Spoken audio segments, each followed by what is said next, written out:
sa 2 Kings chapter 6.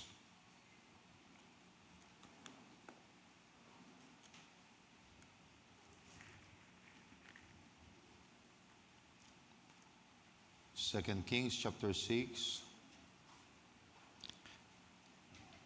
verse 24. This was in the time of Elisha. Okay. In other words, this was in the time after Elijah, because Elisha was the successor of Elijah. Are we in the same time? Are we in the time after the Elijah? So let us read the story. So 2 Kings chapter 6, verse 24.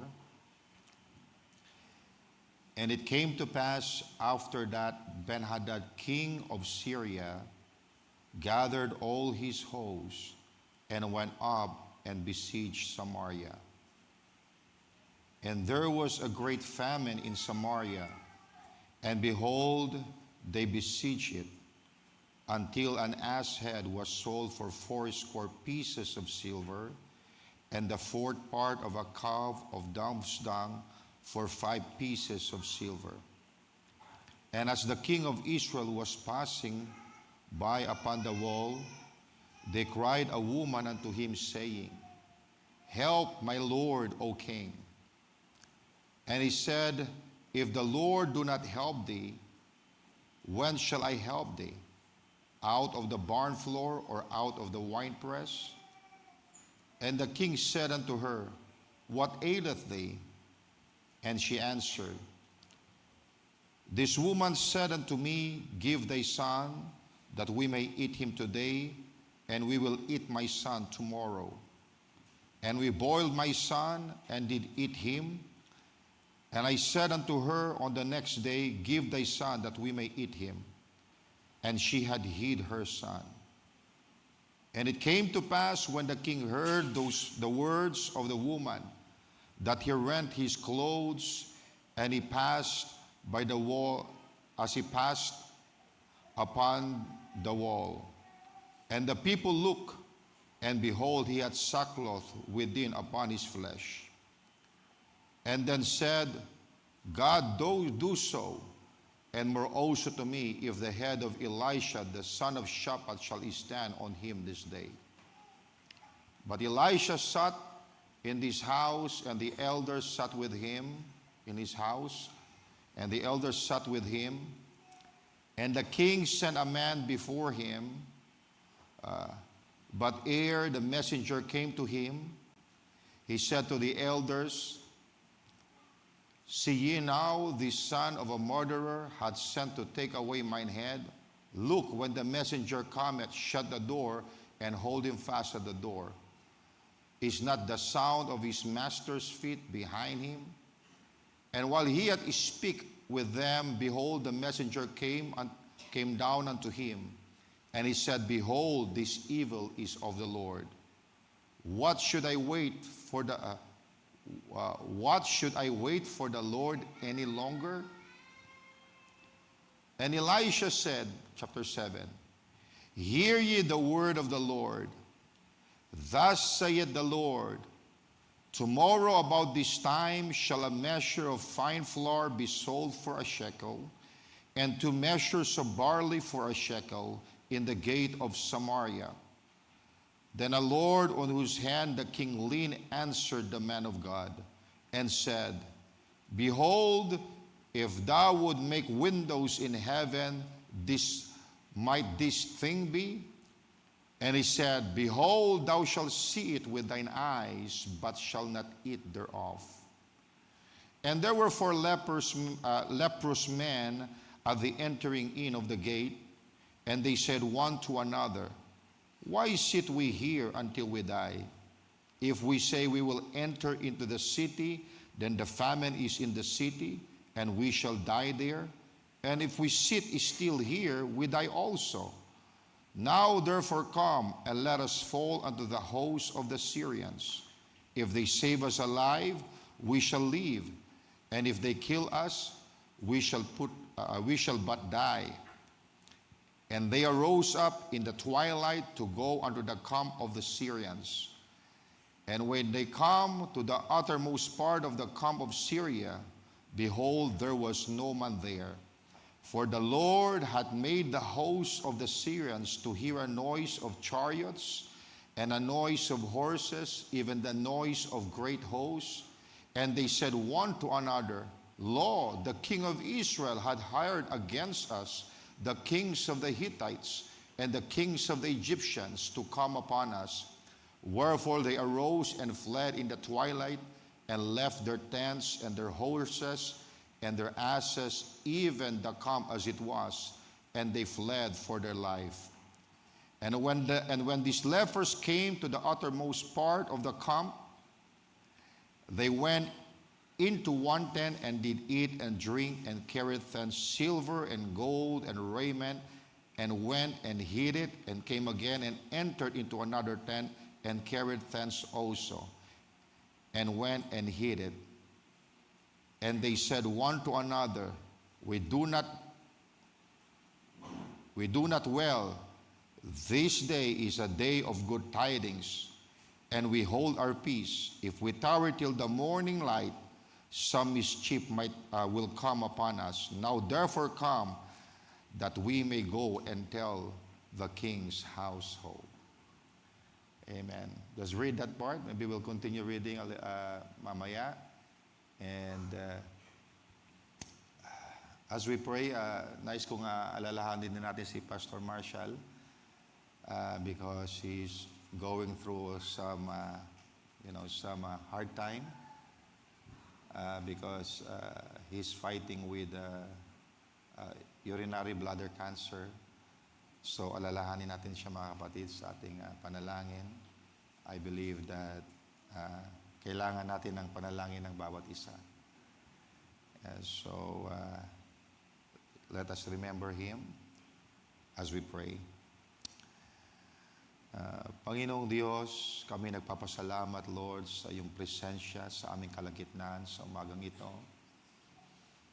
Una sa lahat, Lord, kami nagpapasalamat sa iyong mga salita na iyong inihayag sa amin, Lord, sa panahon na ito. Salamat, Lord, sa finished work mo sa Calvary na nagsasabi, Lord, that by your stripes we were healed. Lord, ang aming kapatid, Panginoon, Lord, has been inflicted by this demon of cancer. But we know, Lord, that you are more powerful than cancer, than any disease, Lord, because, Lord, you are the omnipotent, the powerful God, Panginoon. And we, as your servants, Lord, you have given us authority over all the powers of the enemy. That's why, Lord, we rebuke that spirit of cancer in the name of Jesus Christ. You have no right over that body because that body is the temple of the living God. And the Lord Jesus already bare our sicknesses, and by his stripes we were healed. So we rebuke you in the name of Jesus Christ. And I pray, Lord, that the body would receive the healing in the name of Jesus Christ and recover, Panginoon.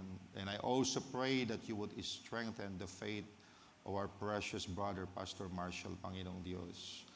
Lord, we look to you, not to the symptoms, Panginoon, because you are bigger than our problem. Lord, remember him, Panginoon. Remember the flock, Panginoon, na nakakailangan sa kanya, Panginoong Diyos. Lord, ito'y lingkod mo, Panginoon, na naglingkod sa iyo, Panginoong Diyos.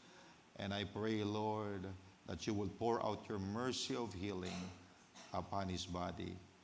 We ask these things, Lord, in Jesus' name. At ganun din, Panginoon, Lord, sa aming pagdako sa iyong salita, dalangin muli namin ang iyong pangunguna, Panginoon. Ikaw ay muling mangusap sa amin, pagkat alam namin, Lord, that the Word is the discerner of the thoughts and intents of the heart. Pakainin mo kami muli ng iyong salita, Panginoong Diyos.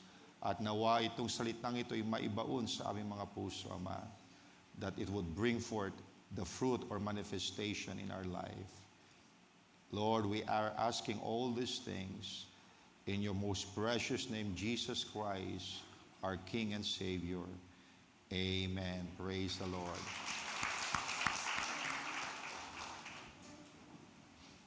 Purihin ang Panginoon. Praise God.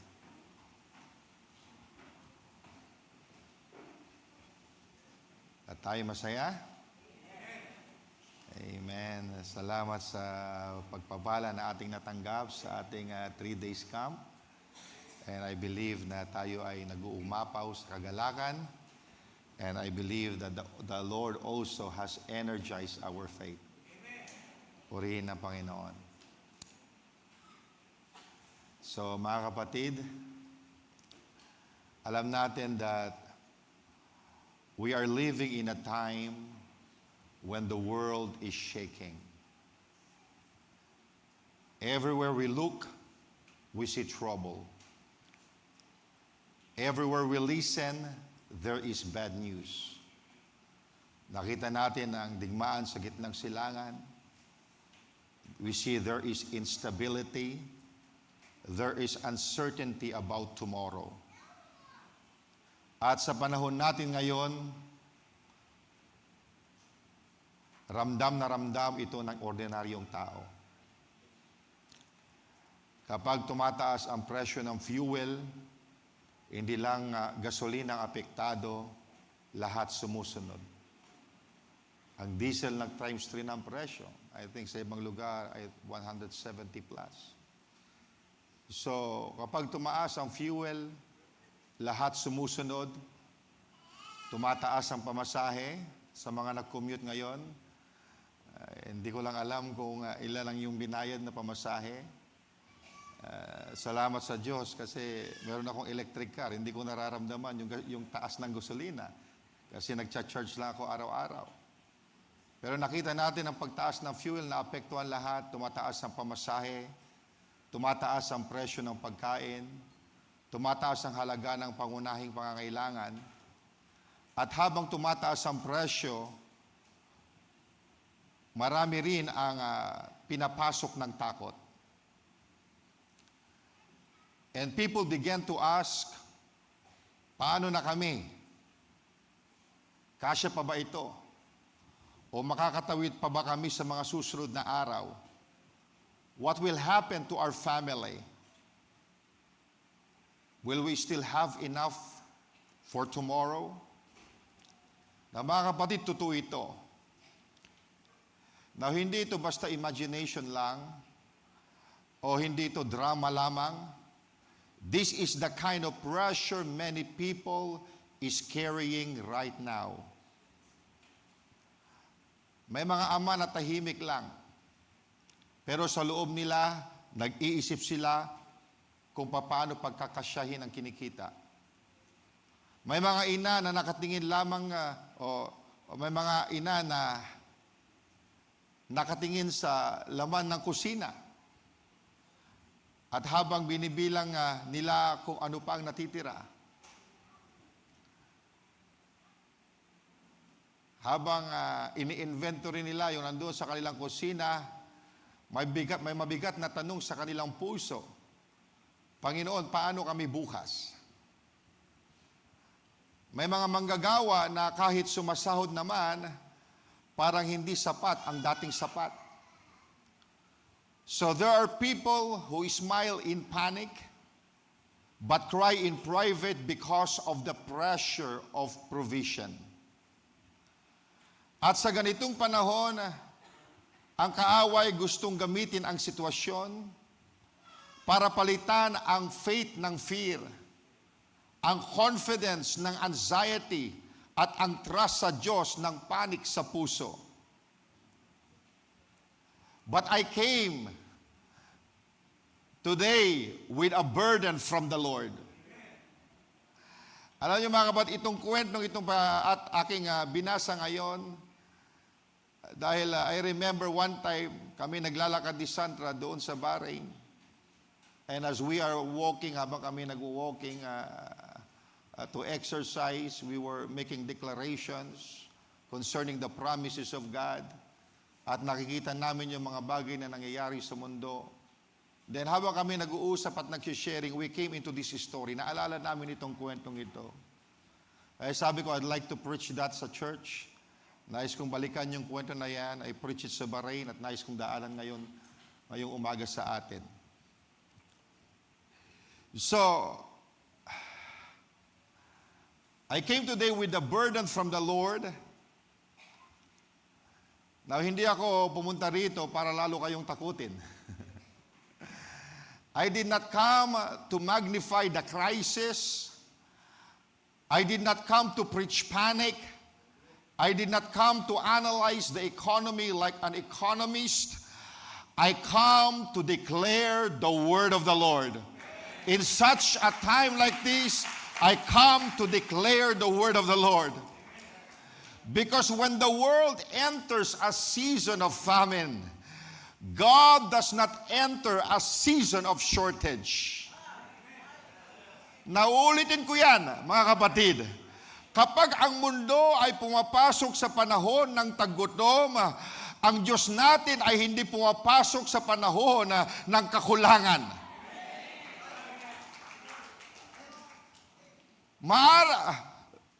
The economy of this world may be shaking, but the economy of heaven remains unshaken.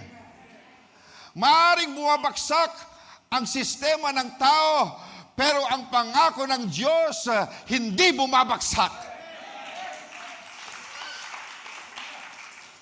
Na maaring magkulang ang source ng tao, pero ang source ng iglesia, ng mga anak ng Diyos, ay hindi kailanman nauubos. And that is why I feel this message is seasonal. Napapanahon ito. Hindi lang ito magandang mensahe, hindi lang ito interesting na kwento sa Biblia. Ito ay salita ng Diyos para sa oras na kinabubuhayan natin ngayon, sa kinalalagyan natin ngayon. Because in times like this, sa panahon na tulad nito, the church needs more than information. The church needs revelation. The church needs assurance. The church needs the voice of faith. Sa panahon na marami ay nagsasalita ng takot, kailangan may tumayo na boses na magsalita ng pananampalataya. Sa panahon na ang marami ay nagsasabing, baka kakapusin ako.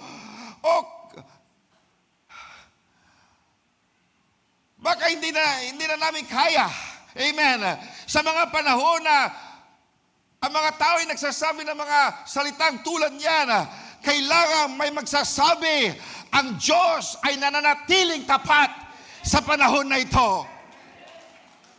Sa panahon na ang marami ay nag-aanalisa ng kakulangan, kailangan may mga ngaral na magpapahayag ng katapatan ng Diyos. And that is exactly what Elisha did. He stood in the middle of famine, in the middle of impossible prices, in the middle of national distress. Amen. And he did not echo the fear of the people. Si Elisha, hindi niya inulit ang bad news. Hindi niya pinalakas ang takot ng bayan. Hindi niya sinabi, maghanda kayo sa pinaka-worst. Instead, he said, hear the word of the Lord. Oh, I feel that. Amen. Mga kapatid, in the hour of crisis, what people need most is not another voice of despair. They need a word from God. Sa mga panahon na katulad nito, we need to hear from God. At iyan ang nais kong gawin sa mensaheng ito. Like Elisha, I refuse to preach lack in time of famine. Like Elisha, I refuse to strengthen fear. Like Elisha, I stand here today to declare that our God is still Jehovah Jireh. Amen. He is still the God who provides. He is still the God who sustains. He is still the God who can open a way when there seems to be no way. He is our El Shaddai, the God who is more than enough. Mga kapatid, hindi tayo nabubuhay lamang sa takbo ng ekonomiya ng mundo. We are not just under the system of man. We are not just at the mercy of oil prices, inflation, and market instability. I could say we are under God's economy.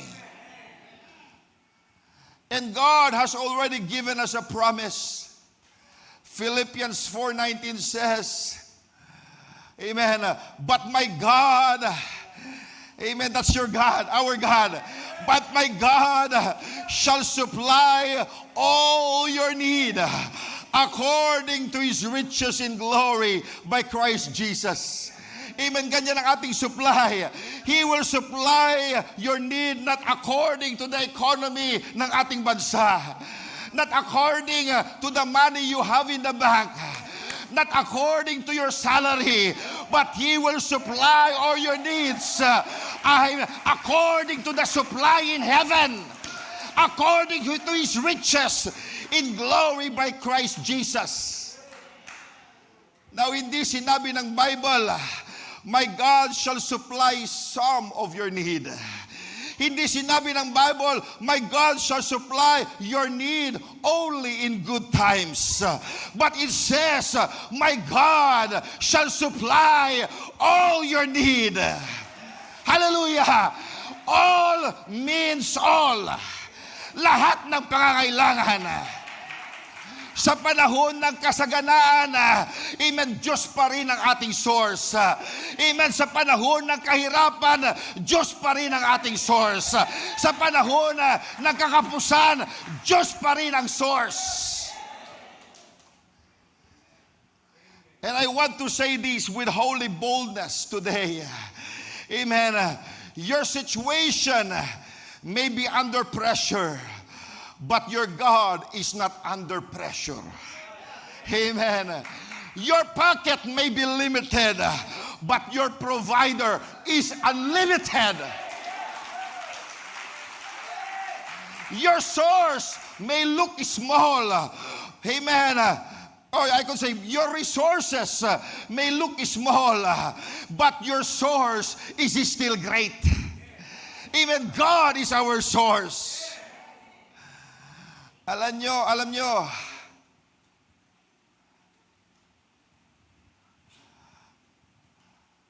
may mga tao rito ngayon, ang kalaban gusto kang ubusin sa kaiisip.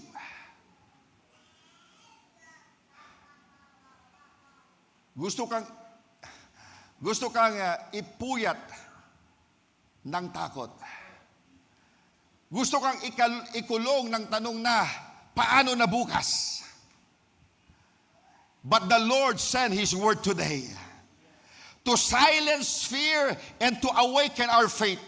Because faith cometh by hearing, and hearing by the word of God. Kung ngayong araw na ito,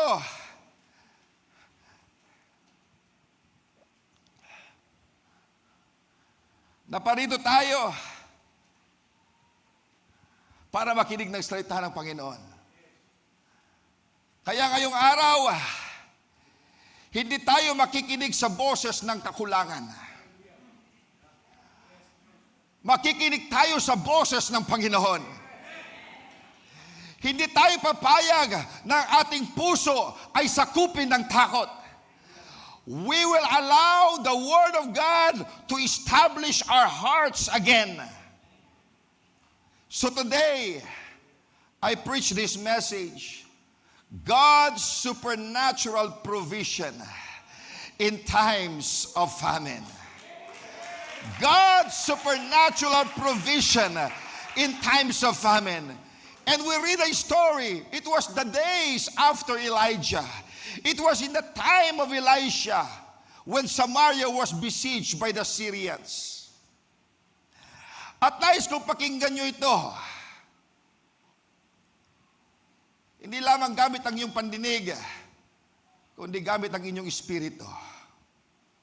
Because in times of famine, God always releases a word of promise. At kapag ang Diyos nagbitaw ng salita, may kasama yang kapangyarihan, may kasama yang provision, at may kasama yang katuparan. If God speaks, He is able to perform what He has spoken. Kaya ihanda mo ang puso mo ngayon. Ihanda mo ang pananampalataya mo. Ihanda mo ang loob mo. Because this is not the hour to fear. This is the hour to trust God. Amen. This is not the hour to panic. This is the hour to believe. To believe the Word of God. His promises. This is not the hour to bow to lack. This is the hour to stand on the promises of God. Amen. Ito ang panahon na tatayo tayo sa lahat ng pangako ng Diyos. At kung ikay naniniwala that God is still faithful, kung ikay naniniwala that God is still able, and that God is still our provider, bakit hindi natin siya bigyan ng malakas na palakpak, na papuri? Pagkat siya ay Diyos na hindi nagbabago. Kung ano siya noon, ngayon din siya ngayon. Hallelujah. Praise God. Our God is a great provider. Hallelujah. Nabalikan po natin ang ating text dito sa 2 Kings chapter 6, verse 24. Sabi dito, and it came to pass after these, Ben-Hadad, king of Syria, gathered all his hosts and went up and besieged Samaria. So pinalibutan nila ang city of Samaria. Para maunawaan natin ang digmaan noon, kinakailangan maunawaan nyo, ang mga syudad noon ay merong walls. They are walled cities. Kaya kung may mga digmaan, hindi agad sila, ang kalaban hindi agad makapenetrate because of the wall. So isa sa mga military strategy na ginagawa noon, they would besiege the city. Dahil kapag kanilang pinalubutan ang syudad, wala nang trading na nangyayari, walang pumapasok na pagkain at wala ring lumalabas. So kung ano man nandun sa loob, uubusin lang nila hanggang sila'y mamatay sa gutom. Okay? Because if they're starving to death, they are forced to surrender. So ito ang nangyari, ang mga Syrian, ginada nila kanilang army at pinalibutan nila ang city of Samaria. Okay? So wala nang pagkain pumapasok, wala nang trading na nangyayari. Kung anong resources na nandoon sa loob ng syudad ay kinukonsume lang nila. Kaya ang sabi sa verse 25, and there was a great famine in Samaria. Nang kumukunti na paubos na kanilang resources, amen, it caused a great famine in Samaria. And behold, they besieged it until an ass head was sold for 80 pieces of silver. So yung ulo ng ass ay binibenta sa 80 pieces of silver. That is 80 pieces of silver. So napakamahal. And the fourth part of a cob of dove's dung, ito'y dumi ng kalapate, okay, for 5 pieces of silver. Now, mga kapatid, the Bible tells us that Samaria was surrounded by the Syrian army. Now, this was not just a small problem. Hindi ito simpleng krisis lang. This was a total siege. Sabi ko nga sa inyo, walang makakapasok at walang makakalabas. So, anong nangyari? The supply was cut off. Movement was restricted. Resources became scarce. Everything stopped. And because of that, the Bible says something shocking. Sabi ng Bible, a donkey's head was sold at an extreme price. Could you imagine yung donkey's head? Now, alam natin yung ulo, wala gaanong laman dyan. Tama po ba? Okay. Yung ulo ng donkey, wala gaanong laman dyan, pero ibinibenta na 80 pieces of silver. And even the dove's dung became expensive. Okay, 5 pieces of silver. Yung dumi ng dove, binibenta 5 pieces of silver. Ibig sabihin, nagkaroon ng inflation. Tumaas ang mga presyo. Because mababa ang supply, tumaas ang presyo. Now think about that. Mga bagay na dati tinatanggihan, mga bagay na hindi pinapansin, biglang naging mahalaga. Pati yung doves lang binibenta na ng mahal. Now that is what famine does. It changes everything. Hindi ba't ganyan ang nakikita natin ngayon? Hindi man tayo nakasiege ng army, pero parang may siege pa rin. Because of global conflict. Because of rising fuel prices. Anong nangyari? Supply chains are affected. Kaya transportation becomes expensive. Food prices increase. And basic needs becomes heavier to carry. At ngayon, kahit ordinaryong pamumuhay, nagiging struggle na para sa iba. Dati kaya pa ang weekly budget. Ngayon parang kulang na agad. Dati may sobra pa. Ngayon parang lahat kinakain ng gastos. At ang dating normal, biglang nagiging mabigat. Now, let me give you a truth that will open your understanding. Famine is not always the absence of supply. Sometimes it is the restriction of access. Hindi ibig sabihin na walang supply sa mundo. Pero maaaring nahihirapan tayong i-access ito. Tulad sa Samaria, hindi naman nawalang pagkain sa buong mundo. Pero para sa kanila, parang wala because the access was blocked. Pagkat pinalibutan sila, hindi makapasok yung supply. At ganun din mga batid, hindi ibig sabihin na wala ng fuel sa mundo. Merong fuel. Pero yung access, binablock. Diba? Hinaharangan doon sa Strait of Hormuz. Kaya dahil kulang ang supply, tumataas ang gasolina, tumataas ang krudo. Why? Hindi dahil walang supply, may supply, pero yung access, hinaharangan.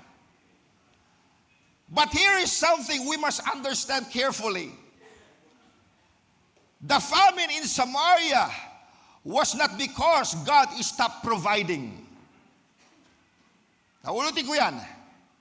Hindi tumigil ang Diyos sa pagpo-provide. The heavens did not run out. God did not lose His power.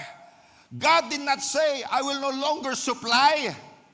The problem was not God's provision. The problem was the blockage of the usual channel. So ang problema hindi yung supply, ang problema ay hinaharangan yung supply. At dito nahirapan ang maraming mananampalataya. Kapag naapektuhan ang income, kapag tumataas ang gastos, kapag nagiging tight ang situation, people begin to think, baka hindi na ako pinoprovide ng Lord. Okay, baka pinabayaan na ako ng Diyos. O baka wala na talagang way. But listen carefully, church. God has not stopped your supply. He may simply be changing your channel. Amen. Iniiba lang ng Panginoon yung channel na pagbubulan ng iyong supply. Now picture a Filipino father. Umuwi siya galing trabaho, pagod, tahimik, umupo sa mesa, inilabas niya yung kanyang pitaka, at binibilang niya yung natira sa kanyang pitaka. At tinignan niya ang kanyang pamilya. tinignan niya ang kanyang mga anak. At kahit hindi niya sabihin, may bumubulong sa puso niya. Panginoon, sapat ba ba ito? Kaya ko pa bang itawid ang pamilya ko? Na mga kapatid, totoo yan. That is real life. Or imagine a mother, nasa palengke, hawak ang listahan. Pero habang bumibili, napapansin niya, ang mahal na nito Dati, itong per kilo nito, 20 pesos. Ngayon 30 na. Ang mahal na nito. Dati kaya ko itong bilhin. Ngayon kailangan ko nang babawasan yung aking binibili. O bawasan yung listahan ko. O bawasan na yung bigat. Yung kilo. At minsan umuwi siya na kulang. Pero hindi niya pinapakita sa kanyang pamilya. Ngingiti lang siya. But deep inside, there is pressure. There is pressure. But I came to remind you today, even when Samaria was in famine, God was not in famine. Even when the city had no supply, heaven still had abundance. Even when the people were desperate, God was not desperate. And let me declare this over you. Your situation may look empty, but your God is still full. Amen. Maaring kulang ang nakikita mo, pero hindi kailanman kukulang ang Diyos mo. Hindi kailanman kukulang ang Diyos natin. Now listen carefully. When famine enters the land, the greatest danger is not the lack of resources. Hindi ang kakulangan ang pinakamalaking problema. The greatest danger is what happens inside the heart. Because when pressure increases, fear begins to speak. At kapag nagsimula magsalita ang takot, kung hindi tayo mag-iingat, papalitan nito ang ating pananampalataya. And that brings us to the next truth, the danger of fear in times of lack. Now, ituloy nga natin pagbasa dito sa ating kwento, dito sa 2 Kings chapter 6. Now, let's continue reading from verse 26. Ang sabi nito, and as the king of Israel was passing by upon the wall, there cried a woman unto him, saying, Help, my lord, O king. And he said, If the Lord do not help thee, when shall I help thee? Out of the barn floor, or out of the winepress? And the king said unto her, What aileth thee? And she answered, This woman said unto me, Give thy son, that we may eat him today, and we will eat my son tomorrow. So we boiled my son, and did eat him. And I said unto her on the next day, Give thy son, that we may eat him. And she had hid her son. And it came to pass, when the king heard the words of the woman, that he rent his clothes, and he passed by upon the wall. And the people looked, and behold, he had sackcloth within upon his flesh. Na mga kapatid, habang tumitindi ang famine, habang lalong sumisikip ang sitwasyon, habang parang wala ng pag-asa, the Bible gives us a very disturbing picture. Makikita natin dito, a woman cried out to the king for help. At nung siya ay nagsalita, Ang kanyang sinabi ay nakakagulat. Kumbaga nakakadurog ng puso. Two mothers, not criminals, just ordinary mothers, driven by extreme hunger, driven by pressure, driven by fear, they made an agreement na kainin nila ang kanilang anak. So ito ang hinain ng babae. Mahal na hari, nag-usap kami nitong babaeng ito. Nakainin yung aking anak una, katapos the next day yung anak niya. Pero nang dumating yung next day, itinatago niya na kanyang anak. Kinakain na nila ang kanilang sariling anak. Na mga kapatid, huwag nating madaliin ang moment na ito. Let that sink in. Hindi lang ito kwento ng kahirapan. This is a picture of what fear can do to the human heart. Because when fear takes over, listen, when fear takes over, hindi na malinaw mag-isip ang tao. Nawawala na ang compassion. Nawawala na ang tamang judgment. Fear can push people to do things they never thought they were capable of doing. And when fear rules the heart, it will drive decisions that faith would never allow. Kapag ang takot na ang naghari sa puso ng tao, dadalhin ka nito sa mga desisyon na hindi kailanman papayagan ng pananampalataya. Now, we may not be in that extreme condition, pero the same Spirit is still working today. Kapag natatakot ang tao, they panic, they hoard, they make rash decisions, they lose peace, they lose trust.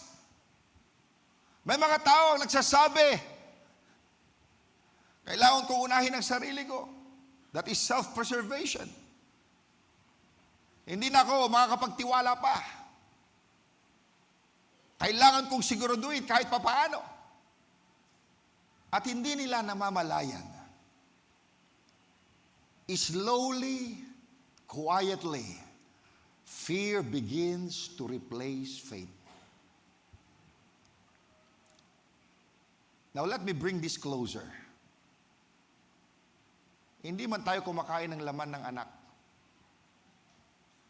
Pero may ibang bagay na kinakain ang takot sa buhay natin. Kinakain nito ang ating kapayapaan. Kinakain nito ang ating tulog. Kinakain nito ang ating joy. Kinakain nito ang ating tiwala sa Diyos. Alam niyo, may mga tao na narito, hindi makatulog ng maayos. Hindi dahil maingay, kundi dahil maingay ang isipan. You lie down, but your mind keeps running.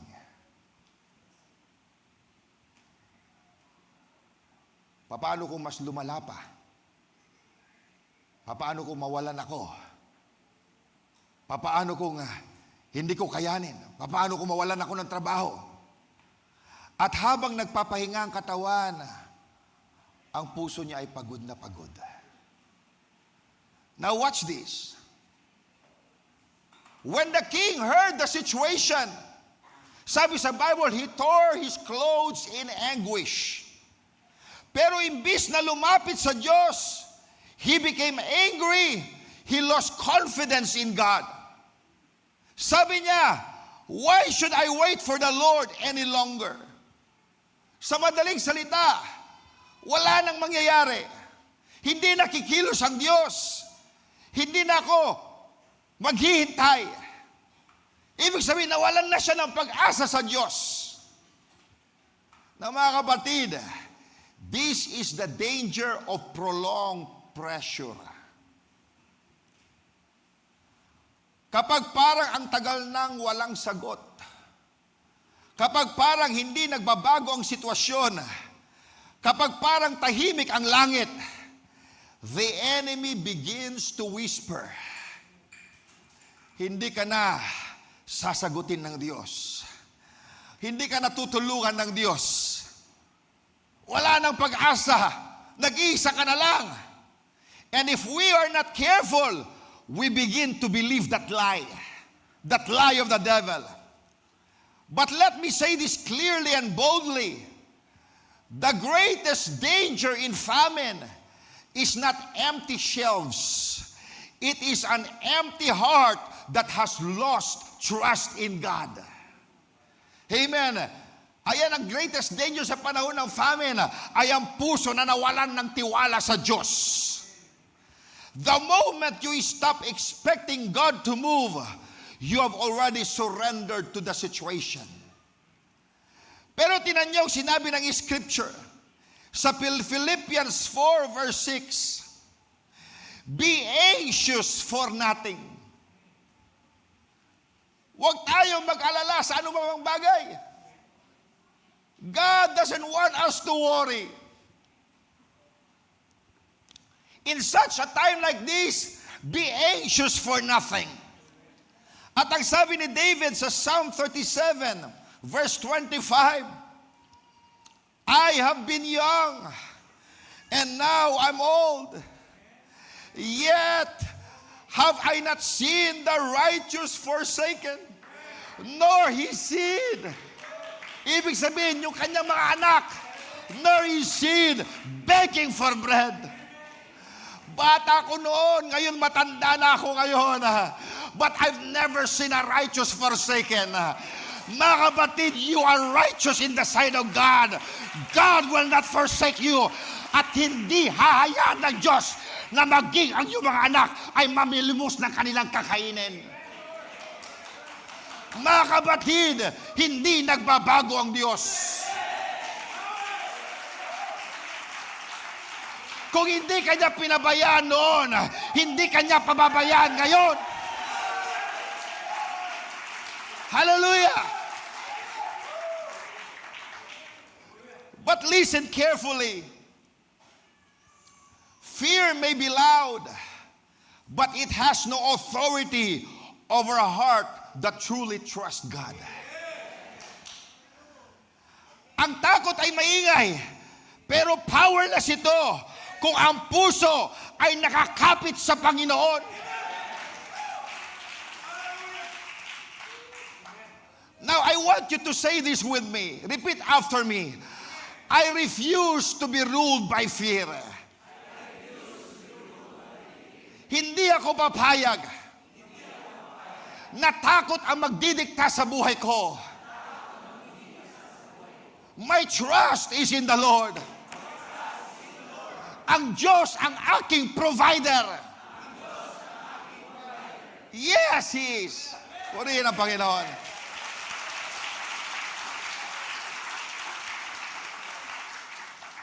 Because in times like this, you must decide.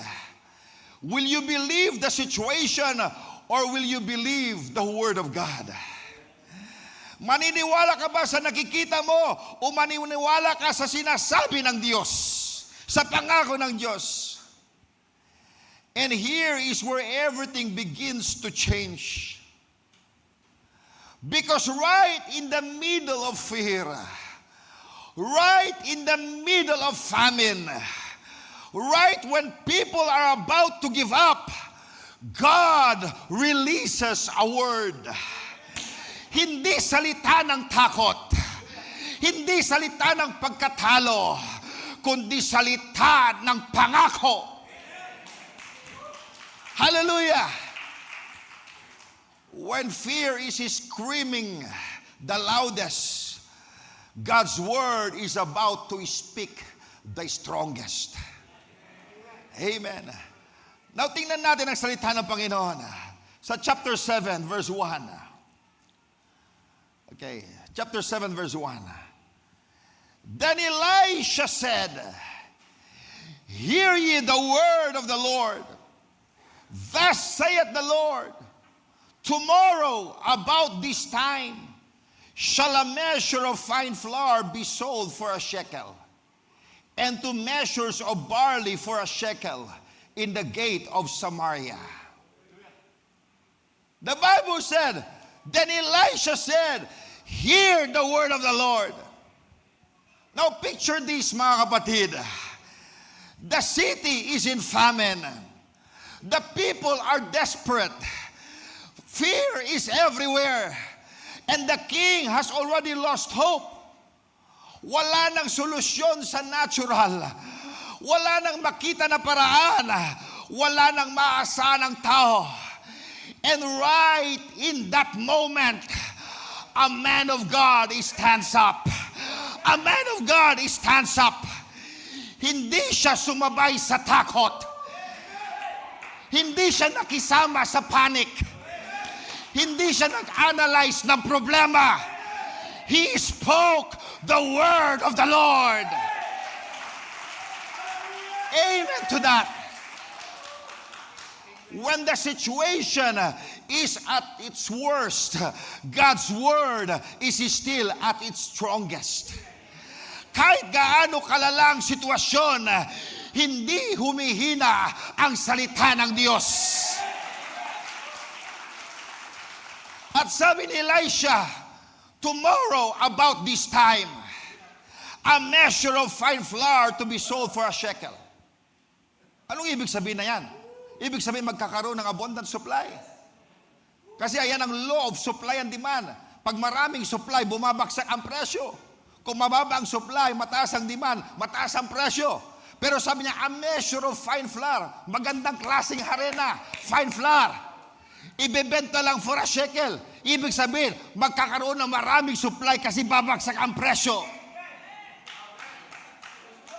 Sabi niya, tomorrow about this time, a measure of fine flour shall be sold for a shekel.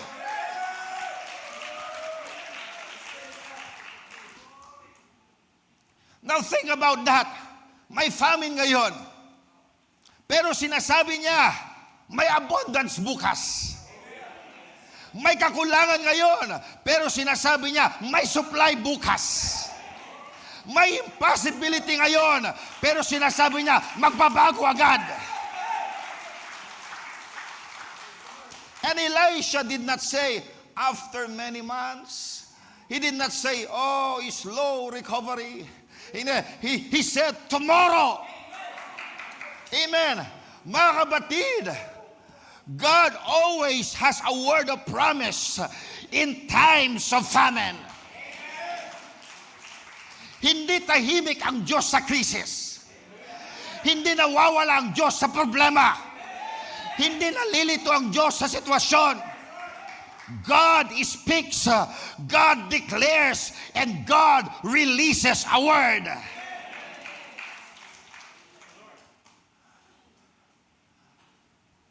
Mga kapatid,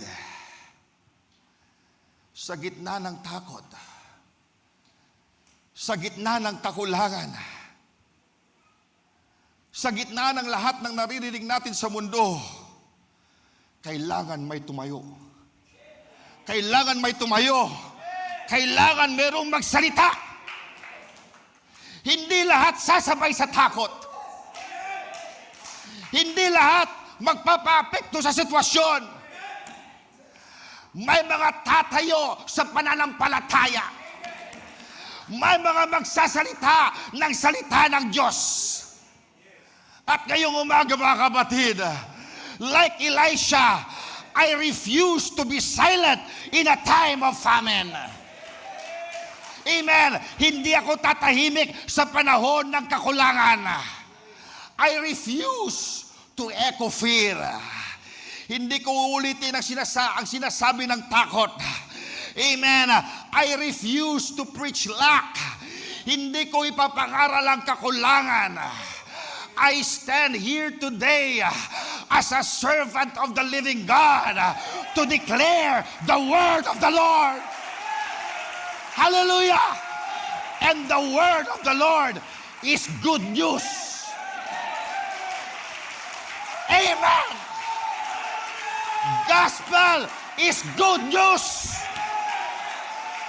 Manood ka sa telebisyon, bad news. Makinig ka sa radyo, bad news.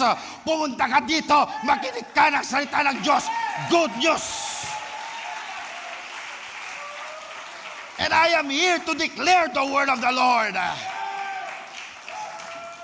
And hear the word of the Lord. There shall be provision. Magkakaroon ng supply. Hear the word of the Lord. Hindi kayo pababayaan ng Panginoon. Hallelujah!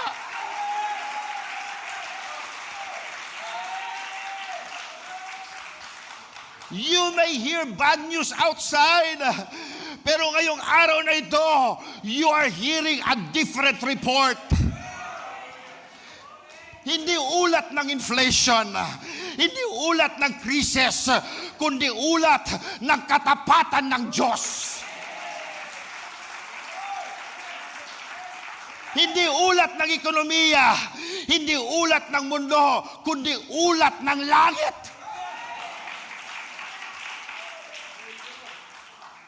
Now some are saying, mahirap ang panahon, walang kasiguraduhan.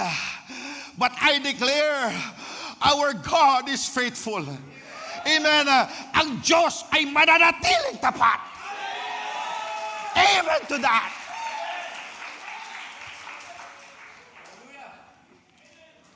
Now hear the word of the Lord.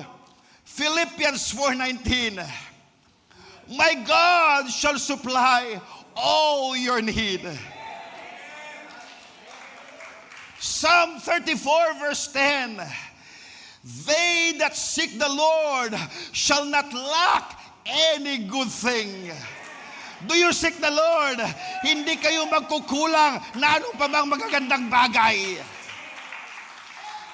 Psalm 37:19. They shall not be ashamed in the evil time.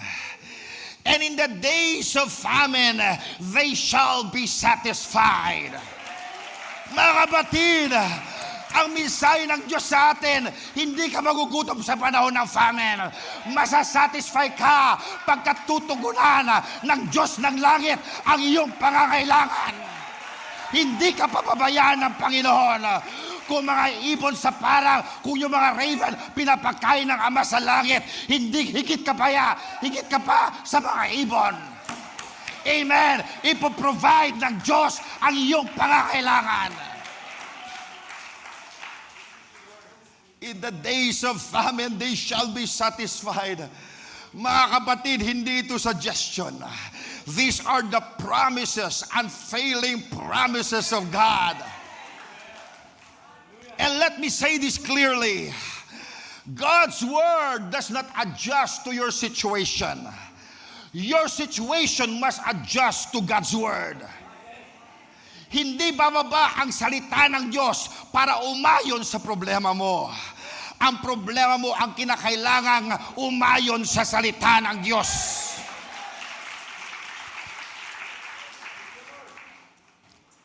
Now in the natural, walang supply, walang solusyon, walang recovery plan.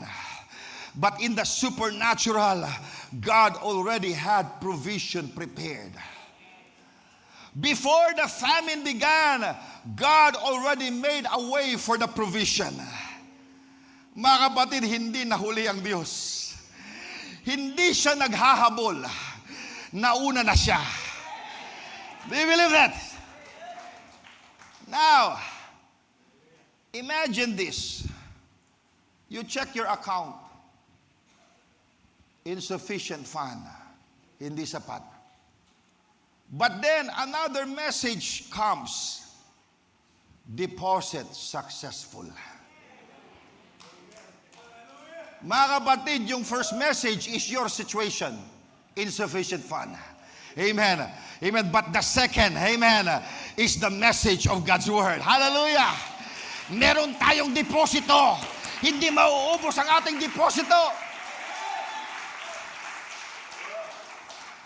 And you must decide which message will you believe. Because when God speaks, it may not match what you see. It may not match what you feel. It may not match what the news says. But faith says, if God said it, I believe it. Kapag sinabi ng Diyos, tatayuan ko. Amen. Praise the Lord. Can we make another declaration? Follow after me. I believe God's word. Naniniwala ko sa salita ng Diyos. My provision is coming. Darating ang provision ko. My God will supply. Ang Diyos ang magpo-provide para sa akin. Amen.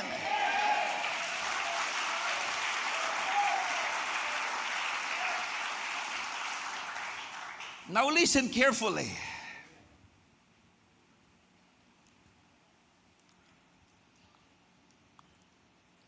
Not everyone who heard the prophecy believed it. Hindi lahat na nakarinig ng propesiya ay naniwala. Narinig nila ang salita, nasa paligid ng pangako, but some still missed it. And this is a sobering, or I could say, this is a serious truth.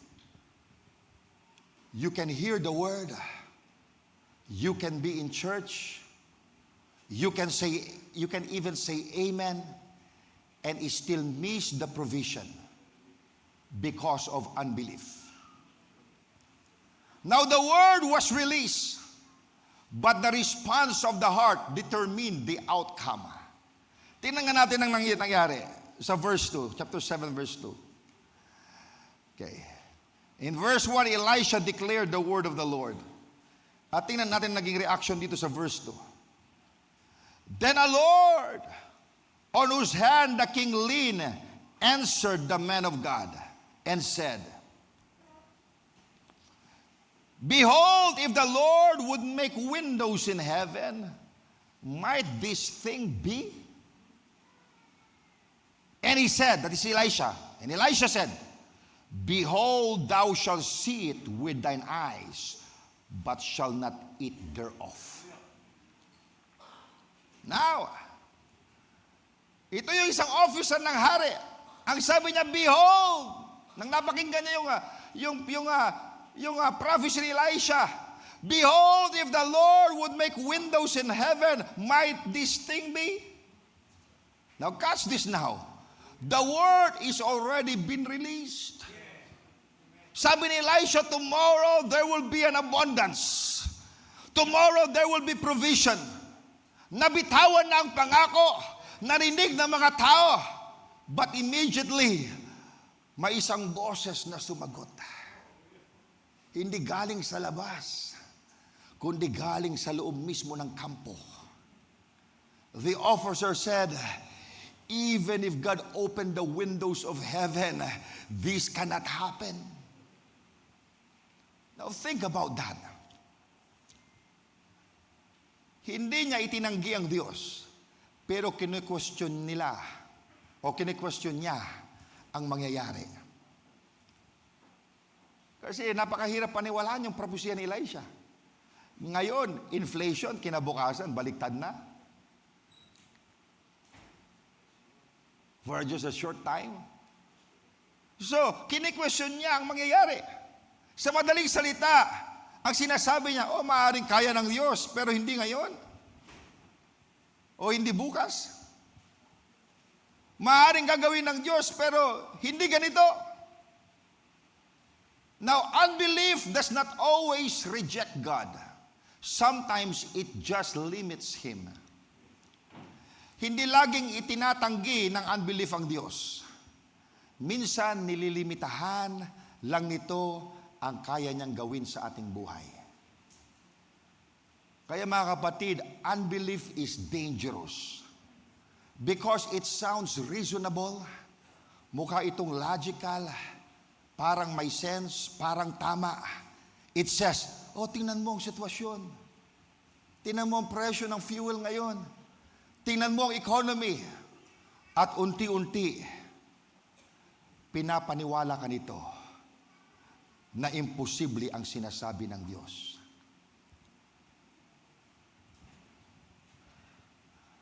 Isn't this what we hear today? Masyadong mahal ang bilihin. Hindi nakakayanin.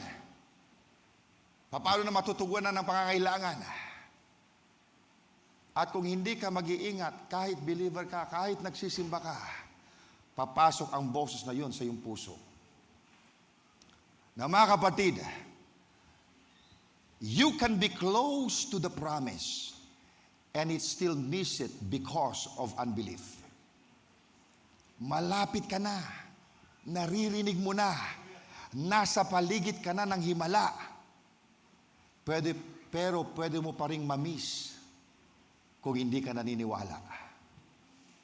Kaya nung sinabi ni Elisha doon sa officer, behold, thou shalt see it with thine eyes, but thou shalt not eat thereof.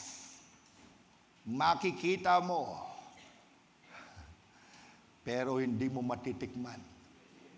Bakit ano nangyari? Pagkat nang nirelease na ng Panginoon yung provision, nagtakbuhan yung mga tao na stampede siya. Nakita niya ang pangako pero hindi niya natikman. Sabi niya, behold, thou shalt see it with thine eyes, but thou shalt not eat thereof. What a serious statement. Makikita niya ang himala, masasaksihan niya ang provision, pero hindi siya makikibahagi dito. Now imagine this. Nasa paligid mo ang breakthrough. Nakikita mo ang iba na binibless ng Diyos. Nakikita mo ang provision na dumadaloy, but you remain empty. Not because there is no supply, but because unbelief closed your doors. God's provision is not limited, but your participation can be. Ulitin ko, God's provision is not limited, but your participation can be. Actually, ang Diyos wala siyang limitasyon. Tayo ang naglilimit sa Kanya. Dahil sa kakulangan ng pananampalataya. Tingnan niyo sinabi dito sa Hebrews 4 verse 2. Ang sabi dito, the word preached did not profit them, not being mixed with faith.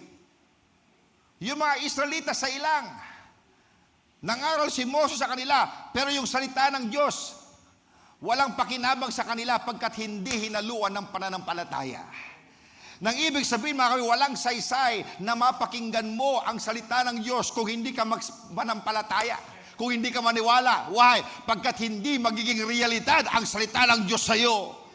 Kapag napakinggan mo ang salita, kinakailangan haluan mo ng paniniwala. Sabihin mo, Amen! Parang imposible man, pero naniniwala ko, pagkat sa Diyos walang imposible. Anong sabi sa James 1 verse 6 to 7?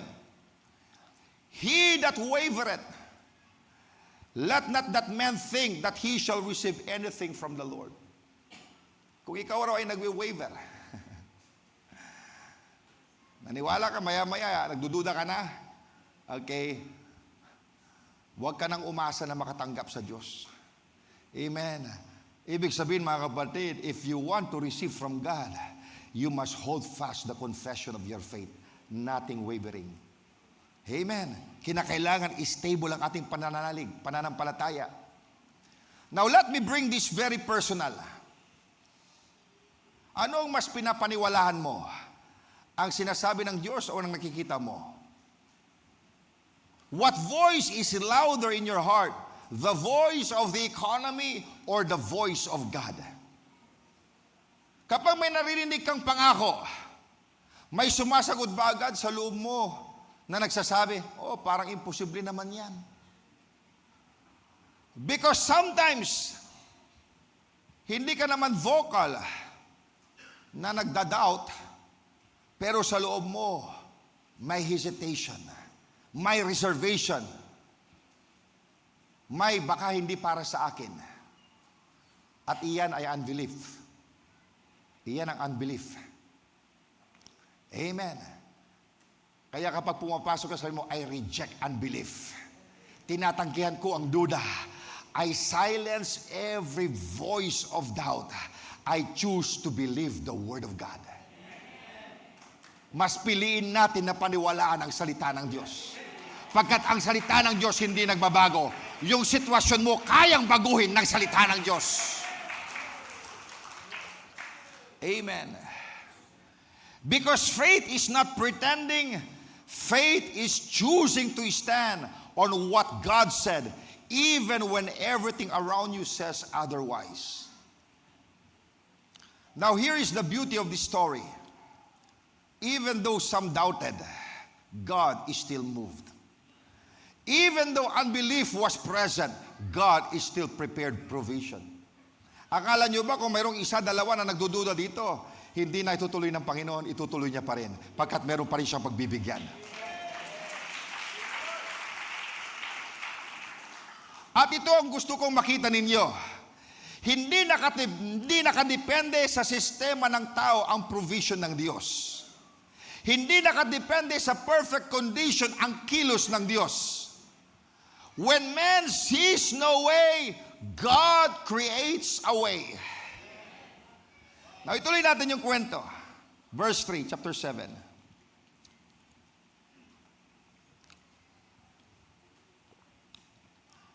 And there were 4 leprous men at the entering in of the gate. So yung mga may ketong, usually, they are outside the city. Doon sila nagtatambay kasi they are unclean. So there were 4 leprous men at the entering in of the gate. And they said one to another, why sit we here until we die? Bakit tayo nakaupo lang ito hanggang sa mamatay? Parang naisip nila, sayang lang yung oras natin dito kung nakaupo lang tayo na walang ginagawa. Mas mabuti sigurong mamatay na may ginagawa kaysa mamatay na walang ginagawa. So sabi nila, why sit we here until we die? If we say we will enter into the city, then the famine is in the city, and we shall die there. Kung tayo papasok sa loob ng syudad, may famine doon, wala nga makain. Kaya kung tayo papasok doon, mamatay rin lang tayo doon sa loob. And if we sit here, we die also. At kung nakaupo lang tayo dito, o wala rin tayong ginagawa, mamamatay rin lang tayo. Now therefore come, and let us fall unto the host of the Syrians. If they save us alive, we shall live. And if they kill us, we shall but die. So pumunta lang tayo doon sa kampo ng mga Syrian, mga kaaway. Kasi pag hindi nila tayo pinatay, di na buhay tayo. Pinakain pa tayo. Kung pinatay tayo, mamamatay rin lang tayo. Di okay lang din. Walang mawawala sa atin. Okay, so anong ginawa nila? And they rose up in the twilight to go unto the camp of the Syrians. And when they were come to the uttermost part of the camp of Syria, behold, there was no man there. For the Lord hath made the host of the Syrians to hear a noise of chariots, and a noise of horses, even the noise of great hosts. And they said one to another, Lo, the king of Israel had hired against us the kings of the Hittites and the kings of the Egyptians to come upon us. Wherefore they arose and fled in the twilight, and left their tents and their horses and their asses, even the camp as it was, and they fled for their life. And when these lepers came to the uttermost part of the camp, they went into one tent, and did eat and drink, and carried thence silver and gold, dami ng pera, and raiment, and went and hid it, and came again, and entered into another tent, and carried thence also, and went and hid it. Now, the Bible shifts the scene from the palace, from the king, from the place of authority, to the 4 lepers sitting at the gate. Now think about this carefully. Kung ikaw ay maghahanap ng solusyon sa national crisis, saan ka titingin? Sa gobyerno? O sa mayayaman? Sa may kapangyarihan? O sa may koneksyon? But God did not use any of them. God used 4 lepers. Who were they? They were not influential people. They were rejected, isolated, considered unclean, forgotten by society. Wala silang posisyon, wala silang resources, wala silang influence, and yet sila ang ginamit ng Diyos para maging daan ng provision. Now catch this now. God does not need your usual source. He is your source.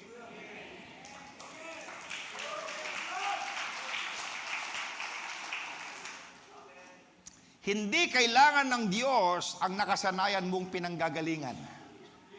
Siya mismo ang iyong source. At sabi ng mga may ketong na ito, why sit we here until we die? Kung dito lang tayo, mamamatay tayo. Kung babalik tayo doon sa syudad, mamamatay din lang tayo. Walang pagkain doon. Kung susulong tayo doon sa kampo ng mga Syrians, o baka mabuhay tayo. So anong ginawa nila? They decided to move. Hallelujah. Hallelujah. They decided to move. Now mga kapatid, sometimes your breakthrough begins with a simple step of faith. Kung minsan yung breakthrough mo ay magsisimula, mag-step of faith ka lang. Just have a simple step of faith. Hindi mo pa nakikita ang buong plano, hindi mo pa alam ang mangyayari, but you move anyway, pagkat naniniwala ka. Now, faith does not wait for full understanding. Faith moves on God's word. As they were walking towards the enemy's camp, ang sabi sa Bible, the Lord caused the Syrian to hear a sound. Nakarinig yung mga Syrian army ng dagundong. The sound of chariots, the sound of horses, the sound of a great army. But there was no army. Ginawa lang ng Panginoon yung dagundong. Marahil habang naglalakad yung mga lepers, inamplify ng Panginoon yung tunog ng kanilang paa para mga dagundong na kabayo. Mga kapatid, mag-step of faith ka lang. Amen. At habang nag-i-step of faith ka, merong dagundong na nayayanig ang kaaway.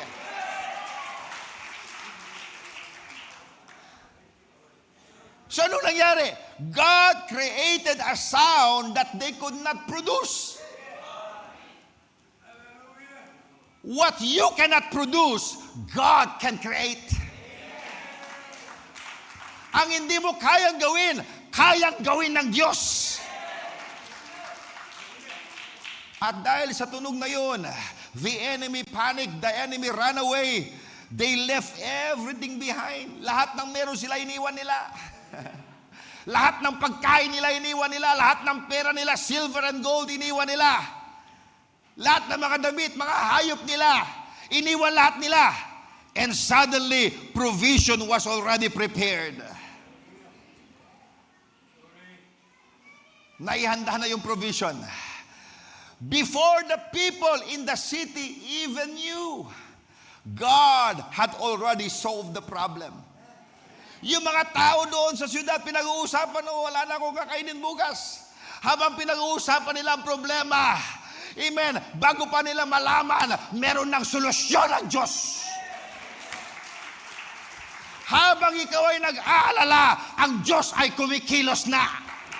habang walang kamuwang-muwang, yung mga tao sa syudad, meron nang ginawa ang Diyos. God was working behind the scene na hindi nila nakikita. Hallelujah! Mga kapatid, minsan iniisip natin, wala nang paraan.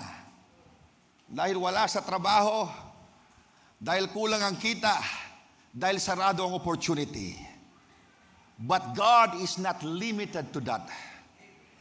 Hindi lang isang source ang kaya niyang gamitin. Listen to this. Hindi lang isang source ang kayang gamitin ng Diyos. God can use unexpected people. Hindi mo kilala, pero gagamitin ng Diyos. God can use unexpected opportunities. Hindi mo inaasahan, pero doon manggagaling. God can use unexpected doors. Sarado ang isa, pero may bubuksan ng Diyos na iba. Naniniwala ba kayo dyan? Hindi lang isang pamamaraan, hindi lang isang source. Amen. Kayang gumamit ng Panginoon ng iba't ibang source. Maging yung taong hindi mo ikay inaakala, biglang tatawag sa'yo. Sabi niya, naalala kita bigla. At parang inudyukan ako ng Espiritu Santo na magpadala sa'yo. Mga kapatid, wag mong limitahan ang pwedeng gawin ng Diyos. So say this with faith. My provision is not limited to one channel. God can use unexpected sources. Naniniwala ba kayo sinasabi nyo? You were expecting help from one direction. Sabi mo, dito na manggagaling ang sagot. But suddenly, may tumawag, may nag-offer, o may nagbukas ng opportunity. And you say, hindi ko ito inaasahan. This is how God works. Paradox. Amen. Amen, Brother Edgar. Paradox. That is how God works. Mga kapatid, don't limit God to your expectation.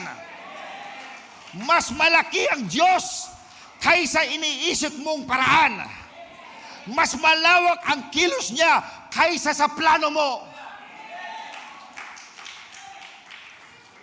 So when the lepers entered the camp, sila'y kumain, they gathered, they carried provision, and they realized, this is too much for us. Sobra-sobra ito kung 4 lang tayo. Amen. Because what God was about to do, hindi lang para sa ilan. Hindi lang para sa iilan. Amen. Hindi lang sapat, it was abundance for the whole city. What God is about to release is not just enough, it's more than enough. Now, tingnan natin nangyari sa verse 16.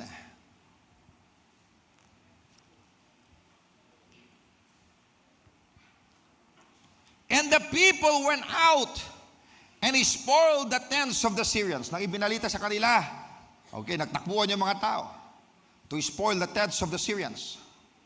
So a measure of fine flour was sold for a shekel, and 2 measures of barley for a shekel, according to the word of the Lord.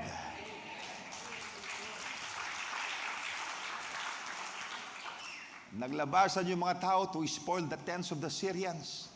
At anong nangyari? Ang daming supply. Nasabi ito, a measure of fine flour was sold for a shekel. Anong sabi dyan? According to the word of the Lord. Now mga kapatid, tingnan nyo. A chapter ago, sa chapter 6, there was famine. There was desperation. There was impossibility. Walang pagkain, walang pag-asa, walang solusyon. But now, everything changed. There is abundance, there is provision, there is overflow. What looked impossible yesterday became reality today. Ang mukhang imposible kahapon, naging realidad ngayon. And do not miss this. Elijah said, tomorrow about this time. At eksaktong nangyari. Ang sabi sa binasa natin, according to the word of the Lord. Hindi delayed, hindi late, eksakto. Amen. Pagkasabi niya tomorrow, nangyari, eksakto, hindi delayed. Na mga kapatid, God is not limited by time. What takes many years, God can do in a moment. Niwala kayo dyan? Ang gagawin ng tao ng ilang taon, ng mahabang panahon, kayang gawin ng Panginoon in a moment. What takes system to recover slowly, God can restore suddenly. And let me declare this over you. Your situation can change faster than you think. Hindi mo kailangang hintayin ng matagal. Hindi kailangang dahan-dahan. Kailangan baguhin ng Diyos ang sitwasyon. Kayang baguhin ng Diyos ang sitwasyon mo ng biglaan. Naniniwala ba kayo dyan?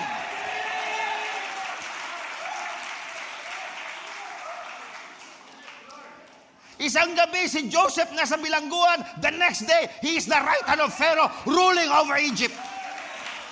Pinapakita sa Biblia na anumang sitwasyon mo, kaya yang baguhin ng Diyos ng biglaan. Anong sabi sa Psalm 30 verse 5? Weeping may endure for a night, but joy comes in the morning. Hallelujah. Yung preaching ni Brother Pro, the prayer that breaks the night. Amen. Weeping may endure for a night. Hindi lahat gabi. Merong iniwanag, merong umaga. Marahil umiyak ka ngayon, maya-maya, nagsasaya ka, nagdiriwa ka. Amos 9:13, the plowman shall overtake the reaper. Alam niyo yung ibig sabihin niyan? Pinapakita niya ng overlapping yung harvest at saka yung planting season dahil sa abundance. Ibig sabihin, okay, hindi pa na-harvest lahat sa dami ng bunga. Hindi pa na-harvest lahat. Pumapasok na yung planting season. Bakit sa dami ng biyaya ng Panginoon, hindi mo pa nga nakukuha lahat, merong paparating na. Nagkakaroon ng overlapping. Amen. Hindi mo pa nauubos yung harvest. Brad, marami pa, hindi ko pa nga nagapas lahat eh. Ang dami pa rin. Pero planting season, kinakailangan magtanim muli. Ano ito pinapakita mga kapatid? It's a divine acceleration, divine speed, divine supernatural turnaround. Naniniwala ba tayo dyan? Kayang gawin ng Diyos yan. Kung kinakailangan, i-bypass ng Panginoon yung natural process, i-bypass niya kung kinakailangan. Nang minultiply ng Panginoon yung bread of fish, binaypass niya yung natural process. Tama ba? Minultiply niya yung 5 loaves at saka 2 fishes, pinakain niya libo-libo. Binaypass niya yung natural process. Kasi kung natural process, matagal. Pero pangakailangan na. Kinakailangan na ng milagro. Ano ba yung natural process? Paano ba gawin yung bread? Matagal. Amen. Magtatanim yung magsasaka, pagkatapos, okay, aani sila ng butil, ng wheat or barley, katapos gigilingin yung gagawing harina. Pagkatapos gagawin ng harina, ibibenta sa market, bibili ng baker. Pagkatapos yung baker, imamasa niya, ilalagay niya sa oven, katapos, iluluto. Libo-libo yung pakakainin. Ilang oven ang kailangan mo doon, iluluto. Pagkatapos iluluto, ayun na, pwede nang kainin. Pero ang Panginoon, binaypass na yung oven. Binaypas na yung natural process. Minultiply niya agad. Because God is also a God of speed. Akala nyo mga kapatid, yung invention ng tao, na rocket, ayun ang pinakamabilis? 17,000 miles per hour? Hindi. Mas mabilis ang technology ng Panginoon. Amen. Pagkat ang mga anghel, they could travel at the speed of thought. Because God is a God of speed. Yung isda, minultiply ng Panginoon. Binaypas niya yung process. Kasi paano ba magkaroon ng isda? Doon sa dagat, okay, manganganak yung isda, maging itlog. Pagkatapos ng mga itlog, mapipisa pa yon. Pagkatapos maliit pa yon, kakain pa ng matagal. Pagkatapos pupunta yung maging isda. Kukunin yung isda, ibebenta sa palengke. Katapos bibilin mo pa, iluluto mo pa. Binaypas lahat ng Panginoon yon. Binigay niya luto na. Hallelujah! Nagkakailangan ng alak. Binaypas ba ng Panginoon yung natural process? Yes. Nagsinabi ni Mary, wala nang alak. Hindi pa tapos ang kasiyahan sa kasalan. Ang piyesta. Ano sabi ng Panginoon? Ano meron dyan? Tubig. Okay, punin niyo yung 6 pots of water. Mga kapatid, binaypas ng Panginoon. Paano ba gumawa ng alak? Magtanim ka ng ubas. Okay, pag nahinog na, kunin mo, iani-anihin mo. Ilagay mo sa wine press, kunin mo yung juice. Ilalagay mo sa lalagyan, sa container. Kinakailangan pang fermentation para maging alak. Aabutin pa yan ng taon. Kaya may mga alak na 5 years, 10 years, 15 years. Mga kapatid, yung paggawa na mahabang proseso, binaypas ng Panginoon. In a moment, yung tubig, ginawa niya alak. Kaya kung kinakailangan, ibabypass ng Panginoon yung natural process para tugunan niya ang pangangailangan ng kanyang mga anak. Yung kikitain mo ng ilang buwan, kayang ibigay sa'yo ng Panginoon sa isang araw. Amen! Ito lang kinikita mo. Sa 6 na buwan, biglang binigyan ka ng Panginoon ng malaking transaksyon, na-close yung deal. Tingnan mo, yung pwede mong kitain ng ilang taon, kinita mo lang ng ilang oras. Why? Because God can accelerate things. The plowman shall overtake the reaper. Mga kapatid, God is not working according to your timeline. He is working according to His Word. Amen. Hindi nakabase sa oras mo, nakabase sa sinabi niya. Some people are thinking, matagal pa ako makabawi. Years pa bago maayos ito. Unti-unti lang siguro. But listen, when God steps in, He bypasses the process. Ayan ang Diyos natin. Buhay na Diyos.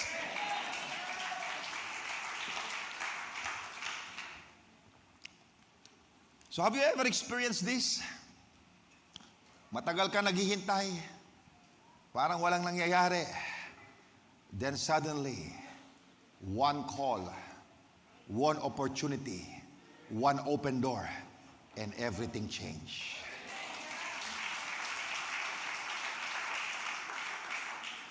At masasabi mo na lang, paano nangyari ito? Ang bilis. At sasabihin mo, this is the hand of God. This is the hand of God. Now declare this boldly with me. I declare sudden provision. I declare unexpected breakthrough. I declare supernatural supply. Biglang provision ang darating. May biglang breakthrough. May darating na hindi ko inaasahan. Amen!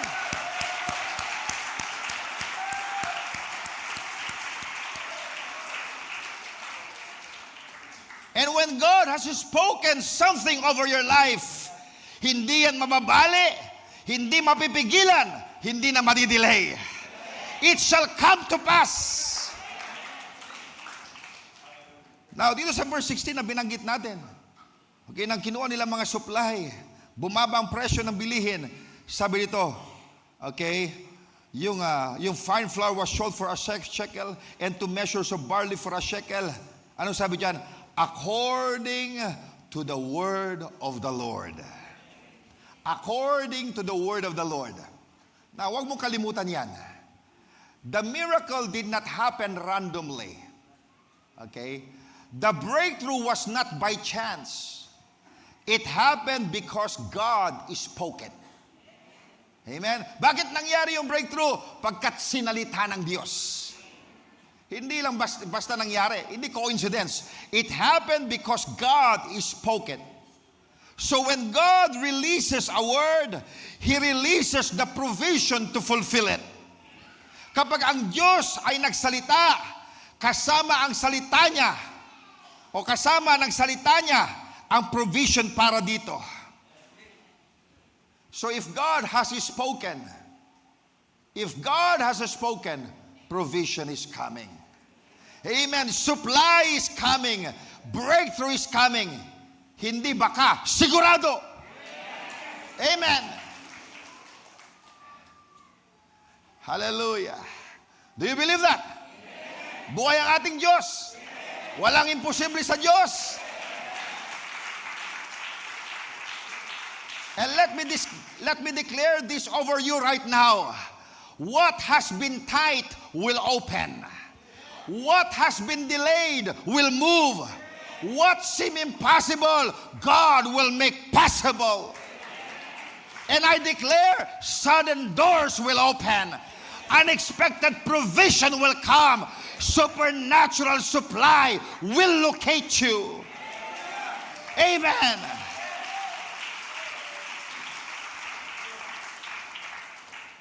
Your famine is not your final chapter. Hindi doon magtatapos ang kwento mo. Your abundance is already on the way. Amen. But now let us step back and understand something deeper. Because this story is not just about a miracle. It's about a system. It's about a way of living. In the middle of a failing world system, God introduces His own system. Now mga kapatid, we have seen in this story, or what we have seen in this story, is not just a miracle. It is a revelation. It is a system. Dalawang sistema ang makikita natin dito. Dalawang economy, dalawang paraan ng pamumuhay. Una, the economy of the world. Alam natin that the world operates on a limited system. Nandiyan ang supply and demand, fuel prices, inflation, market instability. At kapag may nangyayari, tulad ng digmaan o crisis or disruption, lahat naapektuhan. Kaya ang mga tao natatakot. Kapag tumaas ang gasolina, lahat tataas. Kapag nagmahal ang bilihin, lahat apektado. Kapag bumagsak ang ekonomiya, lahat nangangamba. Because in the world system, limited ang resources. Sa world system, nauubos ang supply, tumataas ang presyo. Now listen to this. If your life is tied only to the world system, your peace will rise and fall with it. Kapag ang buhay mo ay naka-anchor lang sa sistema ng mundo, ang kapayapaan mo ay sasabay sa pagtaas at pagbagsak nito.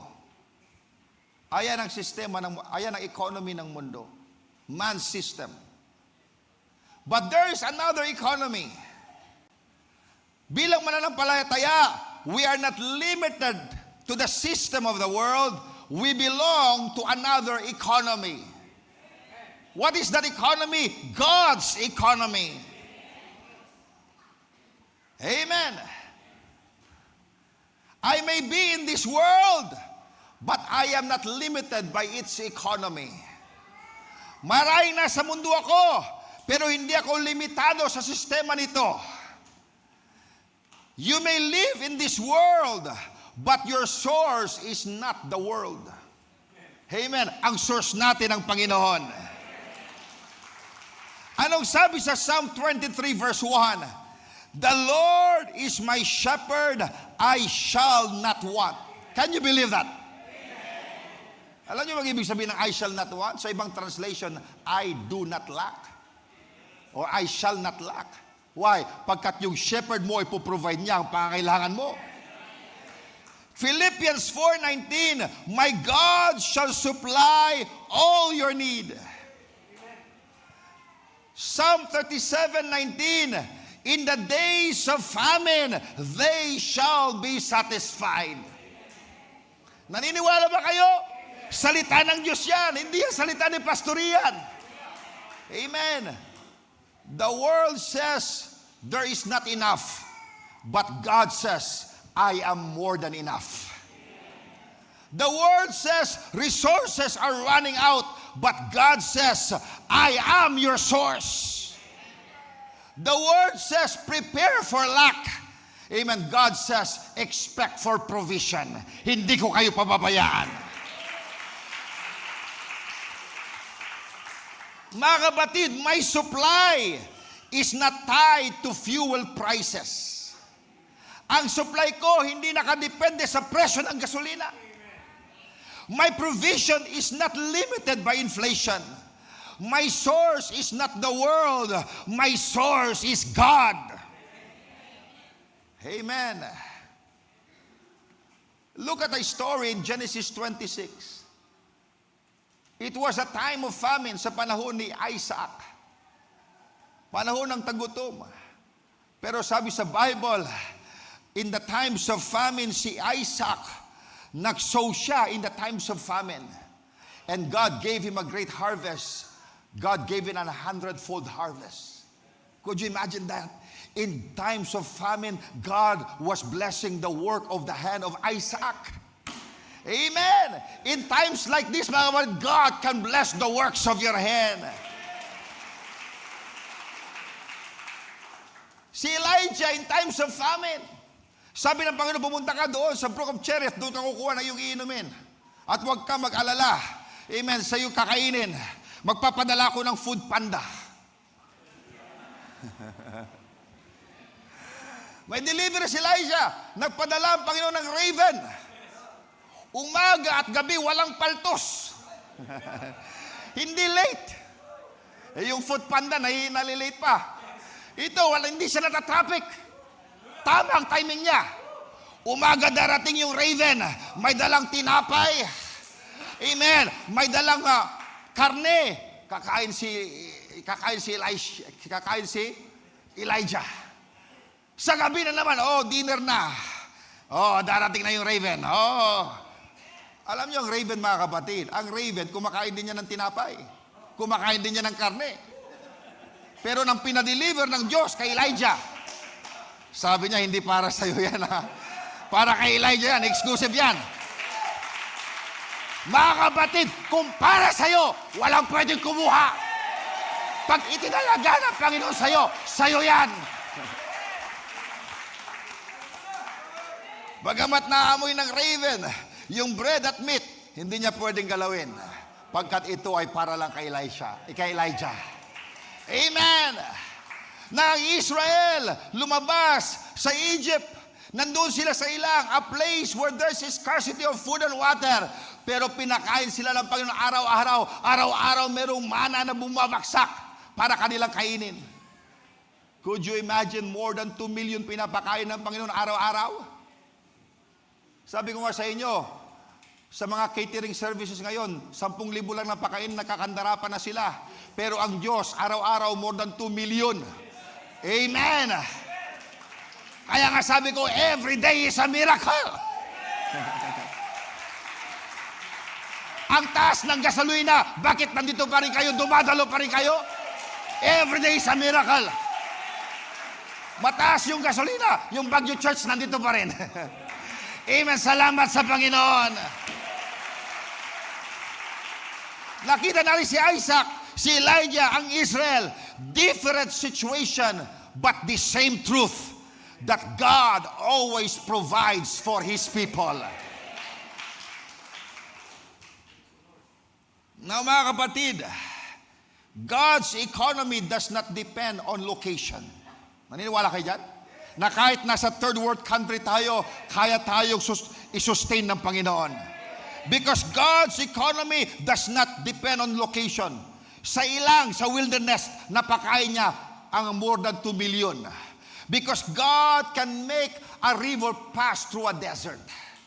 So God's economy does not depend on location, does not depend on government, does not depend on market condition. It depends on His Word and your faith in that Word. Ayan ang economy ng Diyos. It depends on God's Word and your faith in His Word. So in a time like this, kailangan mong magdesisyon. Mabubuhay ba kayo o mabubuhay ba ako ayon sa nakikita ko o mabubuhay ako ayon sa sinasabi ng Diyos? When your heart is established in God's economy, you will remain at peace even when the world is in panic. Totoo yan. Naranasan ko yun sa Bahrain. Mga tao na natatakot sa putukan, pero sa amin araw-araw may sumasabog pero may kapayapaan yung puso ko. Hindi ako nakakadama ng takot. Madaling araw kung minsan nag-aalam yung cellphone, nagsasiren sa lugar, may sasabog sa taas, pero papatayin ko lang yung alarm, matutulog uli. Why? Amen. Pagkat merong kapayapaan na nanggagaling sa pangako at salita ng Diyos. Amen. Kaya habang ang tao nagpapanik, hindi tayo nagpapanik. Kaya kahit may balita, kahit may inflation, kahit may pressure, hindi ka magpapanik, hindi ka matitinag, hindi ka matatakot because your life is anchored in something higher. And at the end of the story, there are two kinds of people. Those who believe and experience abundance. Those who doubted and missed it. So today, the question is not, kaya ba ng Diyos? Because we already know that He is able. The real question now is, maniniwala ka ba? Will you believe Him? Because in times of famine, God releases a word. Amen. But it is faith that receives the provision. Kaya kinakailangan natin ng pananampalataya. Look at the stories in the Bible. What delivered those people in times of crisis? It is their faith. It is the faith inside of them. It is faith that receives the provision. Now mga kapatid, we have seen today, when famine enters the land, fear tries to enter the heart, but God releases a word. At ang salitang yon, may dalang pangako, may dalang provision, may dalang breakthrough. Nabalikan natin yung kwento. Sa Samaria, there was no food, there was no hope, there was no solution. But God spoke, and when God spoke, everything changed. Hindi dahan-dahan, biglaan, hindi pa unti-unti, supernatural ang nangyari. Now, famine may be real, but it is never final when God speaks. Ano mang kalagayan mo ngayon, hindi yan final kapag ang Diyos nagsalita. Marahil totoo, maaaring totoo ang kakulangan, pero hindi ito ang huling salita kapag nagsalita ang Diyos. Now, let me bring this close to you.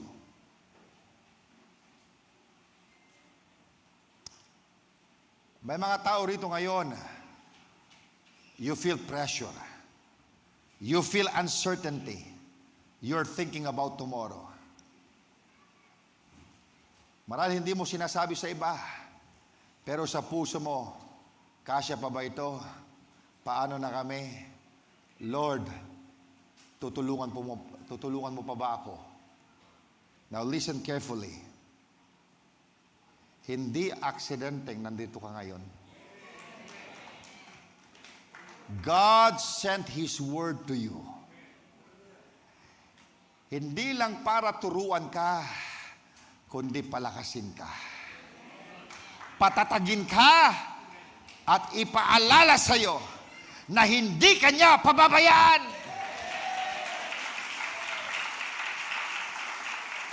God is not trying to scare you. Hindi ka tinatakot ng Diyos. He is trying to sustain you. Amen. Hindi ka niya tinatakot. Inaalagaan ka niya.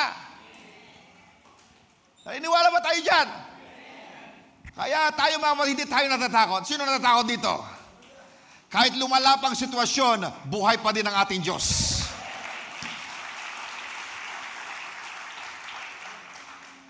Now let us all stand. Tayo tumayo. Praise God.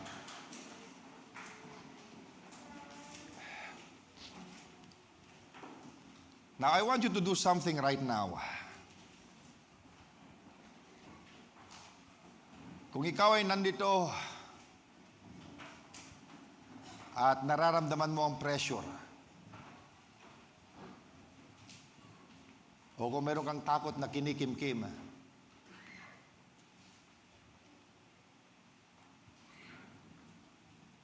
o kung meron kang mga katanungan tungkol sa bukas, I just want you to lift up your hands. Amen. Hindi bilang tanda ng kahinaan, kundi tanda ng pagtitiwala, tanda ng pagsuko sa Diyos. At habang nakataas ang inyong kamay, I'd like you to say this from the heart. Lord, I choose to trust you. Panginoon, pinipili kitang pagkatiwalaan. And when I don't understand, kahit hindi ko nakikita ang paraan, I believe you are my provider. Now, I'd like you to lift up your voice and declare this with me. My God shall supply all my needs. I will not fear lack. Hindi ako matatakot sa kakulangan. I am under God's economy. My source is the Lord. Ang Diyos ang aking pinagmumulan. Ang pagpapala ng Diyos dumaloy sa inyo. God bless you. Hallelujah. And now receive this. I declare in the name of Jesus, supernatural provision is being released over your life.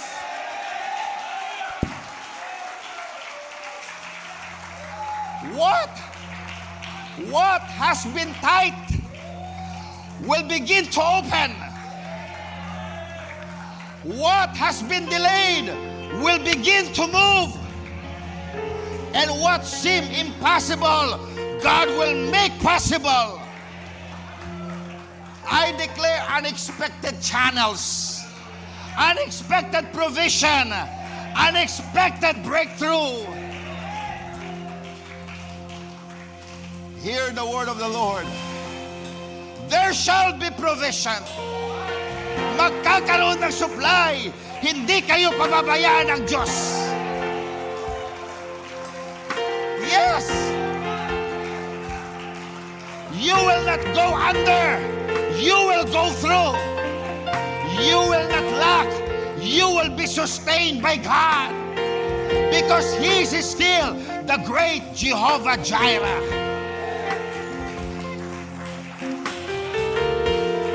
Amen. Your God is not limited by the world. And your life will not be limited either. Kaya mga kapatid, pag uwi mo mamaya, huwag mong dalhin ang takot. Dalhin mo ang pananampalataya.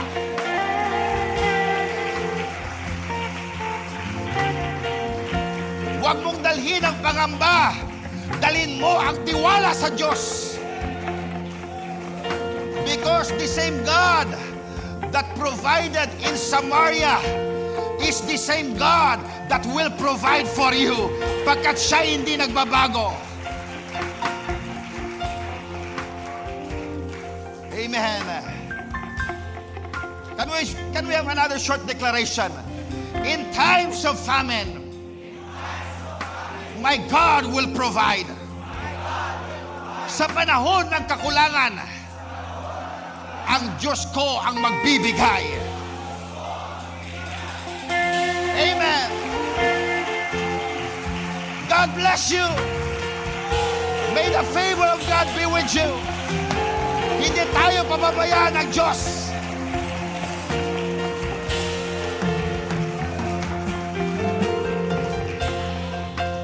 Kanina habang nasa likod ako, and as the worship starts, narinig ko yung unang awit about sa panahon din ni Elisha concerning the widow na nabaon sa utang. Darating na yung creditor, di ba? Wala siyang ibayad, pero lumapit siya kay Elisha. What's Elisha? It's a time after Elijah.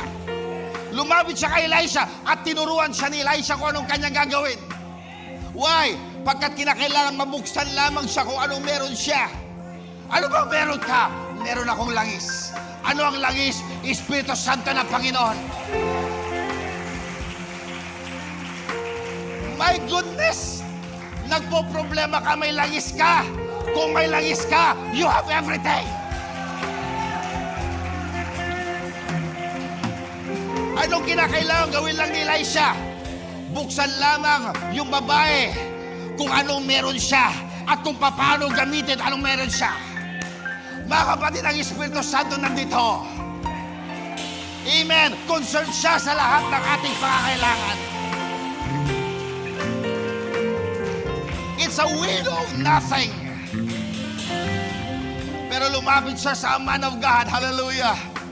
Nang lumapit siya sa man of God, hindi sinabi ng man of God, pasensya na, wala na tayong magagawa dyan, baon ka na sa utang, bagay ako, hindi kita matutulungan. Ganyan na talaga ang buhay, mamamatay ka na may baon sa utang. Hindi ganun mga kapatid. Hallelujah. Elisha has a word from God. Sabi niya, borrow empty vessels. Borrow not a few. Humirap ka ng marami. At makikita mo ang provision ng Panginoon. Kaya that woman that has nothing has everything. Why? Because she believed the word of Elisha. Do you see yourself in that woman? In that widow? Do you see yourself sa ating pinag-aralan? Mga kapatid, ang Diyos kaya mag-provide sa atin. Magtiwala lamang tayo sa Kanya. Hindi tayo pababayaan ng Panginoon. I was hearing the song when I was there back at the back. Sabi ko, my goodness. Yung inaawit, the very first song na inawit is about the supernatural provision. Hindi kami nag-usap ni Brother Gab kung anong ituturo ko ngayon. Amen. But I believe it's God directing us. Hallelujah.